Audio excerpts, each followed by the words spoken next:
একটা ছোট বিসমিল্লাহ না পড়া যে এত বড় আশ্চর্যের কারণ হতে পারে তা তুমি কখনো ভাবতেও পারবে না। একজন ভিক্ষুক ছেলে কাজের খোঁজে একটি হোটেলে গেল। সে বলল, ভাই আমাকে একটু কাজ দিন, এর বদলে একবার খেতে দিলেই চলবে।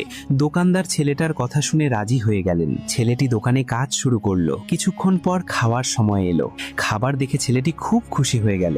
সে একবারে পুরো খাবার খেয়ে ফেলল। দোকানদার অবাক হয়ে তাকিয়ে রইলেন। খাবার শেষ হতেই সে বলল, আরেকটু দেবেন? দোকানদার চিন্তায় পড়ে গেলেন। তিনি দোকান থেকে বের হলেন। পথে তার দেখা হলো মসজিদের ইমামের সাথে। ইমাম তাকে চিন্তিত দেখে জিজ্ঞেস করলেন, ভাই এত চিন্তিত কেন? দোকানদার ছেলেটার পুরো গল্প খুলে বললেন। ইমাম তখন ছেলেটিকে ডেকে বললেন, বাছা, আমার পায়ে ব্যথা হয়ে গেছে, আমাকে একটু বাড়ি পর্যন্ত পৌঁছে দেবে? ছেলেটি রাজি হয়ে গেল। ইমাম আর দোকানদার দুজনকেই সে নিয়ে গেল। ইমামের বাড়িতে পৌঁছে ইমাম ছেলেটিকে কাজের বদলে খাবার দিলেন। ছেলেটি খাবার দেখে আবারও বলল, আরেকটু দেবে?